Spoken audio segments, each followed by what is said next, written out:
Welcome where every episode is an induction into the hip-hop Hall of Fame, the diabolical Markie, the diabolical Markie, the neighborhood secret weapon. The streets of Long Island in the mid-1980s were a breeding ground for a specific kind of hunger. While the five boroughs were fighting over who invented the blueprint, the suburbs were cooking up something different. In the middle of that was Marcel Hall. He wasn't the guy looking to lean against a lamppost with a scowl. He was the guy looking to make sure the entire block was laughing. He became Markie, and he didn't just join the Juice Crew. He gave that legendary collective its heartbeat and its sense of humor. In an era where every rapper was trying to be a stone-cold killer or a political revolutionary, Biz took a massive risk. He decided to be a human being.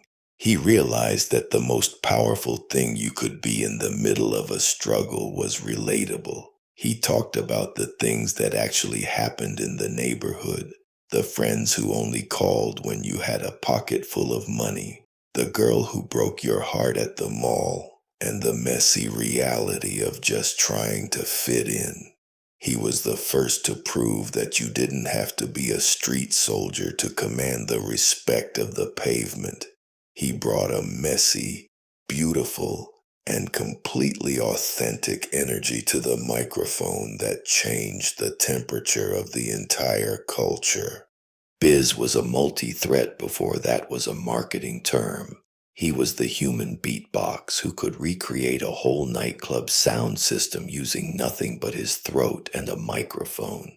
He could mimic the heavy kick of a Marl production and the snap of a snare with a level of precision that made people question if there was a machine hidden in his hand. But he used that technical skill to invite people in, not to shut them out. He moved through the world with a sense of wonder, treating every stage like a living room and every audience like his oldest friends. He wasn't just a performer, he was the neighborhood's secret weapon. In 1989, the industry got a shock that it still hasn't fully recovered from. Just a Friend wasn't supposed to work. On paper, it was a disaster. A rap song with a chorus sung by a man who couldn't stay in key if his life depended on it.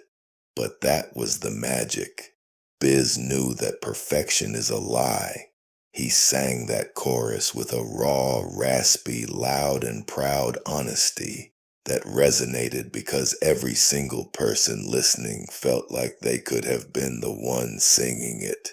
It was the ultimate everyman moment. It broke the fourth wall of hip-hop Kool and proved that an honest connection with the fans was worth more than 1,000 polished takes in a high-end studio. He became the king of the crossover by simply refusing to pretend he was anyone other than Marcel from around the way. But if you only saw the Mozart wig and the jokes, you missed the genius. Biz was a scholar of the sound. Behind the scenes, he was one of the most obsessed and respected record collectors the game has ever produced. While other rappers were spending their advances on flashy cars and temporary luxuries, Biz was digging through dusty crates in the back of record shops in Europe, Japan, and the rural South. He was looking for the drum break that no one else had found, the vocal snippet that would make a crowd lose their minds, and the forgotten soul records that built the foundation of the music. He understood that the history of the culture was tucked away in thrift store bins and basement collections. He became a walking library for the genre. He could talk to kids on a television set just as easily as he could rock a room full of hardcore heads at a late-night club. He showed the world that you could grow up without losing your sense of wonder or your love for the art. He took hip hop to places it wasn't supposed to be: children's television, major motion pictures, and global advertising. And he did it all without ever changing his stripes. He was a preservationist who treated a rare 45 like a holy relic, and a microphone like a direct line to the soul of the people. When we look at the landscape of the music today, Biz's influence is everywhere. Every time an artist uses a bit of humor to make a point, or a producer finds a weird, dusty sample that shouldn't work but does, that's the Biz Markie lineage. He gave the culture its personality. He reminded us that at its core, this music started as a way to have a good time in the middle of a hard reality. He was the big brother who reminded everyone to keep it fun and to never take the industry more seriously than the art. He proved that you could be a legend by being the light in the room. He didn't just give us songs, he gave us a reason to smile every time his name came up. He was the most relatable superstar we ever had. We are bringing Biz Markie into the Hall of Fame because he represents the heart of the culture. He was the man who taught us that you don't have to be perfect to be a legend, and that the greatest power you have is the ability to make someone else feel like they belong. The engineer of the sound, Marl. In the mid-1980s, the audio landscape of hip-hop was still finding its legs. Most of the music was being made with stock drum machine sounds that felt thin, electronic, and clinical. The rhythms were stiff, and the textures were flat. But inside a small housing project apartment in Queensbridge, a technician named Marl was busy reinventing the future of modern music. He wasn't looking to lead a global revolution or change the way records were made. He was just a DJ trying to figure out how to make a beat feel as heavy as the records he loved to play in the clubs. The breakthrough happened by pure accident. While he was trying to sample a vocal snippet from a record, he unintentionally captured a clean drum hit instead. In that split second, the entire world of music production shifted on its axis. Marley was the first person to realize that you could take a kick drum from an old soul record and a snare from a funk classic and build a completely new, hard-hitting rhythm from scratch. He traded the clean, synthesized sounds of the era for the raw, dusty, and aggressive textures of his own record collection. He was a scientist in a basement laboratory, and he gave the culture its thump. He proved that the grit of a vinyl record was the most powerful tool in the studio, and that sampling wasn't just a gimmick. It was a brand new way of creating art that could compete with any traditional instrument. By the time 1988 rolled around, Marl had turned that experimental sound into a global powerhouse. As the sonic engine behind the Juice Crew, he became the backbone for a generation of giants. When you hear the snapping drums of the symphony or the haunting atmosphere of In the Ghetto, you are hearing the Marl blueprint. He didn't just produce songs. He created soundscapes for the greatest lyricists in history to live in. He was the one who figured out how to layer melodies and break beats in a way that felt like a wall of sound. He wasn't chasing what was on the radio. He was forcing the radio to catch up to what was happening in Queensbridge. He showed the world that a kid with a vision and a piece of gear could outproduce a multi-million-dollar studio. He set the pace for every beat maker who ever picked up an MPC, proving that the producer was the one who set the mood for the entire movement. Marl didn't just stay in the 80s. He evolved into the most respected mentor in the game. He was the man who taught the world that the bridge was never over. He transitioned from the king of the remix into a legendary radio personality on WBLS, using his platform to break new artists and keep the culture honest. He was the one who helped redefine LL Cool J's career with Mama Said Knock You Out, proving that he could take a veteran artist and make them sound more dangerous than they did on day one. He showed us that longevity is about staying curious and never getting too comfortable with your own legacy. He remained a student of technology, even as he was the one who invented the techniques that everyone else was copying.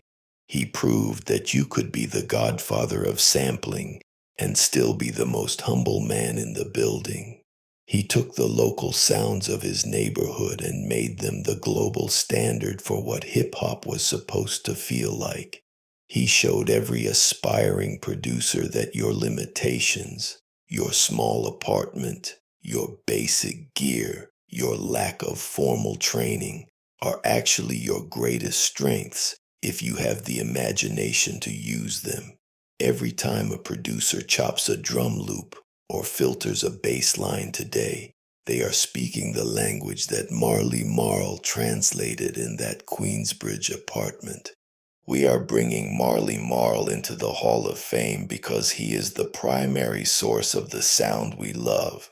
He was the man who turned the sampler into an instrument and the basement into a temple of innovation. For the drums that changed how the heart beats, for the Juice Crew era that defined greatness, and for being the man who taught the world how to sample. We officially welcome the engineer of the sound, the legendary Marl, into the Hip Hop Hall of Fame. The sovereign of the syllable, Big Daddy Kane. In the late 1980s, Brooklyn was the center of a lyrical revolution, and Antonio Hardy was its primary engineer. The rap scene at the time was a chaotic explosion of energy, loud, frantic, and often unrefined. But when Big Daddy Kane stepped onto the stage, he didn't just join the conversation. He changed the language entirely. He brought a level of sophistication and a sharp-edged style that made the rest of the industry look like it was still in the amateur leagues. He didn't come to scream over the music. He came to dominate it with a surgical level of poise and a voice that sounded like smooth mahogany. Kane was the first true triple threat of the era. He had a lyrical depth that could dismantle any challenger in a matter of seconds, a fashion sense that influenced global trends, and a level of charisma that made him a genuine icon. He was the first guy to prove that you could be a heartthrob for the ladies and a lethal lyrical assassin for the street corners at the exact same time. He brought a high standard, high fashion energy to the microphone, with the perfectly sculpted high top fade, the four-finger rings, and the suits that looked like they belonged on a runway. He showed the world that a rapper could be a sophisticated power player. He wasn't just another MC. He was the king of the New York stage, and he carried himself with the dignity of royalty. When Kane dropped Raw and set it off, he wasn't just releasing hits. He was releasing a new set of rules for the English language. He was engineering a style that relied on multisyllabic rhymes and internal wordplay that felt like a high-speed chase.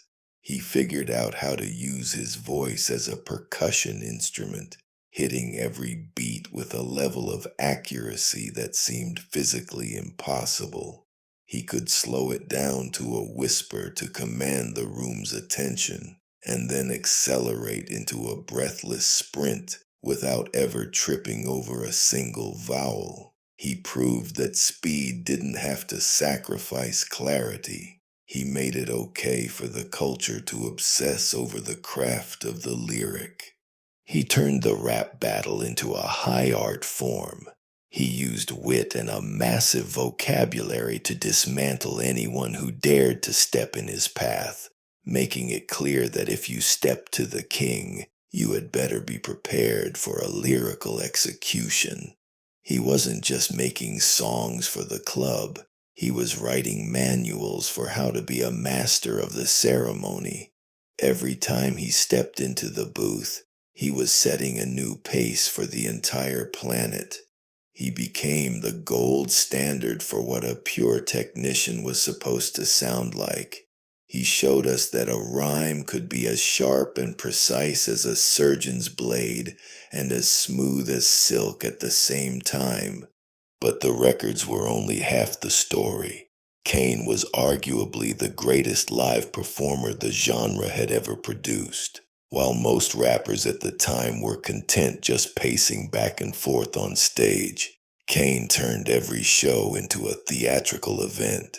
He brought a level of choreography to the game that was unheard of, flanked by his legendary dancers Scoob and Scrap Lover. Their routines were so synchronized and sharp, they felt like a military drill. And Kane was the general at the center of the storm. He showed the world that a rapper could be a true entertainer. He moved from the hardcore booths of the 80s into a global superstar who could hold his own in any room. From the legendary Apollo Theater to the massive arenas of Europe, he proved that you could grow and change without losing your core identity. He took the music into the world of high fashion and cinema, even appearing in books and films that reached far beyond the borders of the neighborhood. But he never let the bright lights blind him to where he came from. He remained a student of the game even as he was teaching it to everyone else. He showed us that longevity was built on a foundation of discipline, constant practice, and a deep respect for the audience. Kane's influence is the bedrock of every great lyricist who followed. From Jay-Z to Eminem to Nas, the idea of the technician, the rapper who obsesses over every rhyme scheme and every vowel sound, starts with him. He gave the culture its sense of elegance. He reminded us that there is a difference between just rapping and being a master of the craft. He was the big brother who showed everyone how to dress, how to speak, and how to carry themselves with dignity in an industry that was often looking to exploit them. He proved that you could be the most dangerous man on the mic and still be the smoothest man in the room. He didn't just give us hits, he gave us a blueprint for greatness that we still use to measure excellence today. He was the ultimate hybrid of street credibility and world-class showmanship. He was the man who taught us that words have power and that style is a weapon. He was the dark knight of the mic, a man who never lost his cool and never lost his crown. We are bringing Big Daddy Kane into the Hall of Fame because he represents the peak of lyrical mastery. He was the man who taught us that the microphone was an instrument of precision and that true power lies in the way you command your craft. For the flows that redefined the science of the rhyme, for the stage shows that set the world on fire, and for being the king who never lost his crown, we officially welcome the legendary Big Daddy Kane into the Hip Hop Hall of Fame. The queen of the battle, Roxanne Shante. In 1984, the rap game was a masculine fortress, and that fortress was about to be dismantled by a teenager from Queensbridge with a laundry bag in her hand and fire in her eyes. Lolita Shante Gooden was only 14 years old when she stepped into Marl's apartment to record a response to UTFO's hit song Roxanne, Roxanne. She did it in one take, off the top of her head, and she did it with a level of ferocity that the industry simply wasn't prepared for. When Roxanne's Revenge hit the streets, it didn't just become a hit. It became a declaration of war. It proved that a 14-year-old girl could dismantle the biggest stars in the city without breaking a sweat. Shante was the first true battle rapper to achieve global stardom. She wasn't just good for a girl, she was better than almost everyone, period. She brought a razor-sharp wit and a fearless attitude to the microphone that changed the way people looked at female MCs forever. She proved that a woman could be the most dangerous person in a lyrical skirmish.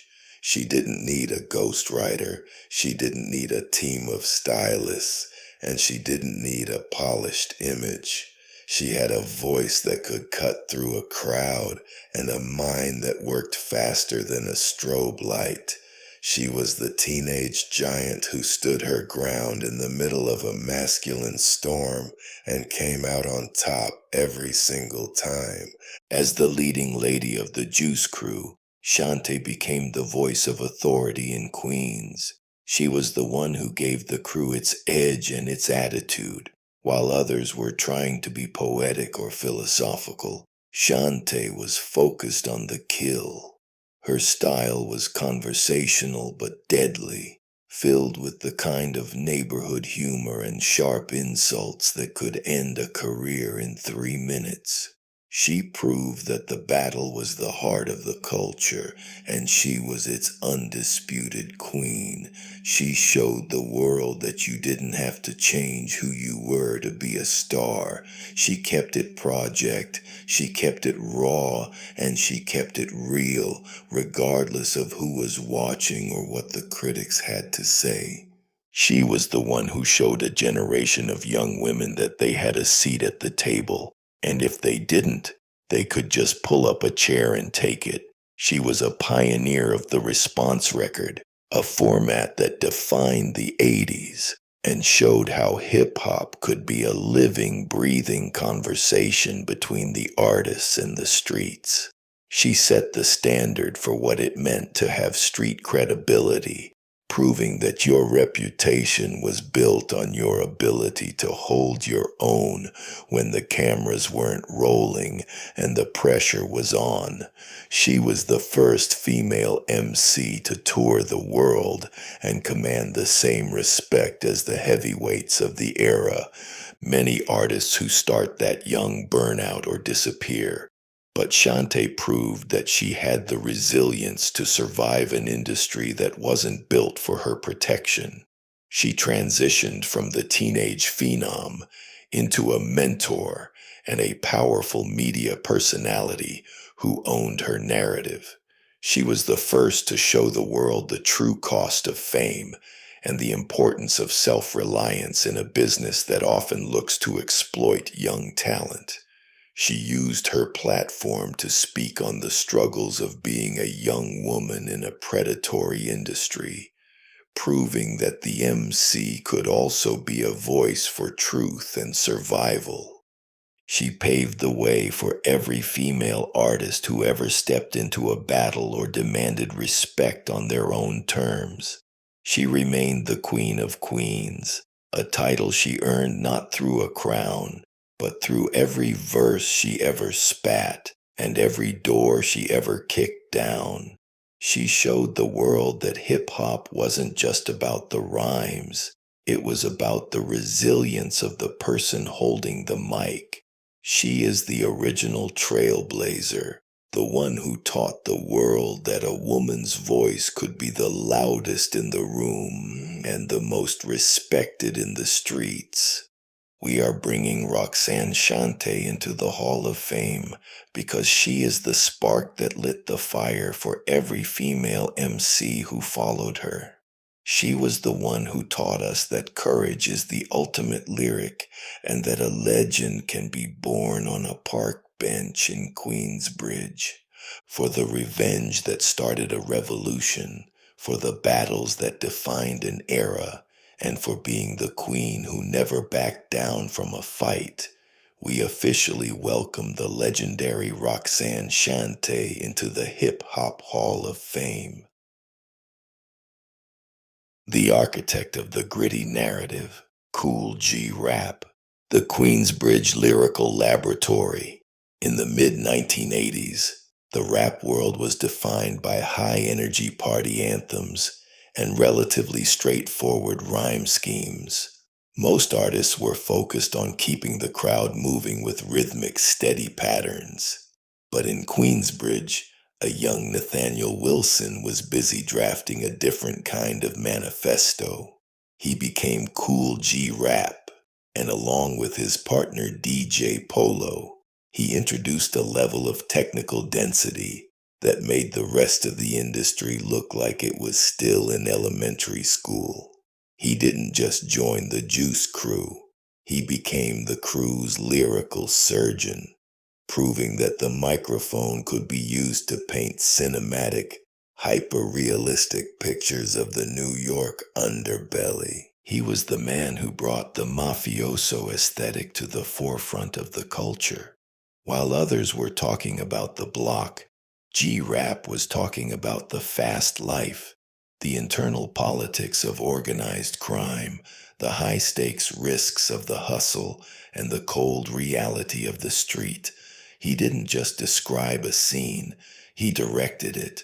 He was the first to prove that you could be a hardcore MC and a master of the multisyllabic flow at the same time. He brought a noir energy to the booth, proving that hip-hop could be as gritty and complex as a Scorsese film.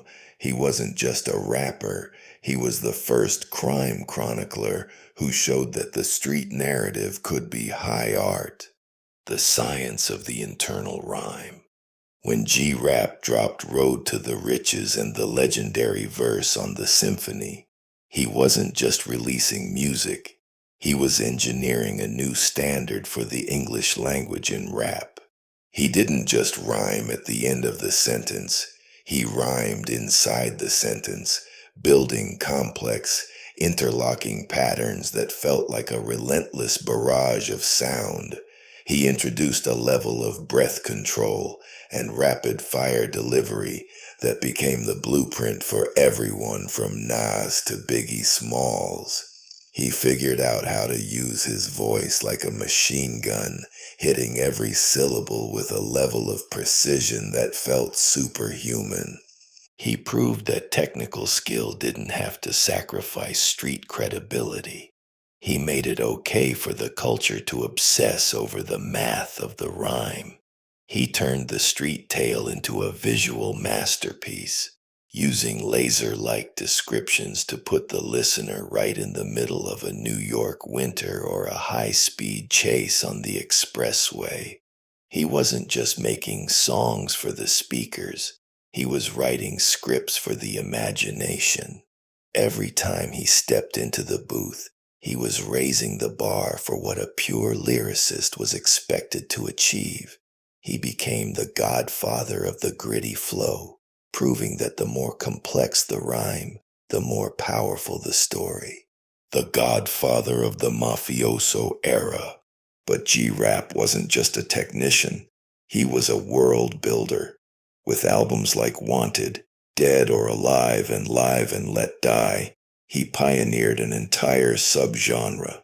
He moved the conversation from the park jam to the boardroom of the underworld, blending luxury and violence in a way that defined the 90s. He was the one who proved that a hip-hop artist could evolve into a cinematic visionary. He transitioned from the hungry MC of the 80s into the elite storyteller of the 90s, influencing every major name that followed in his wake. He showed the world that a rapper could be a noir novelist. He used his platform to explore the psychological and social consequences of the hustle, proving that the MC could be a tool for deep, dark exploration of the human condition. He showed the world that hip hop wasn't a phase, it was a cinematic experience. He paved the way for every mafioso artist who followed, proving that you didn't have to fit into a radio box to be a legend. He showed the industry that longevity was the result of a relentless commitment to the craft of storytelling, the legacy of the pioneer. When we look at the landscape of the culture today, G-Rap's fingerprints are on every technical lyricist in the game. We see his density in the bars of Eminem. We see his narrative precision in the stories of Nas. And we see his street authority in the legacy of the notorious B.I.G. He gave the culture its edge. He reminded us that the lyricist is the one who sets the standard for the entire genre. He was the big brother who showed everyone how to turn the grit of the street into the gold of the record. He proved that you could be the most technically advanced man on the mic and still be the most authentic voice in the neighborhood. He didn't just give us hits, he gave us a blueprint for greatness that we still use to measure every hardcore artist today. He was the ultimate rhyme architect, a man who treated every verse like a life or death struggle for perfection. The induction. We are bringing Kool G Rap into the Hall of Fame because he represents the root of the technical revolution. He was the man who taught us that the rhyme was a science and the story was a weapon. For the flows that redefined the science of the syllable, for the narratives that brought the cinema to the streets, and for being the godfather who paved the way for the giants, we officially welcome the cool genius of rap, the legendary Kool G Rap, into the Hip Hop Hall of Fame.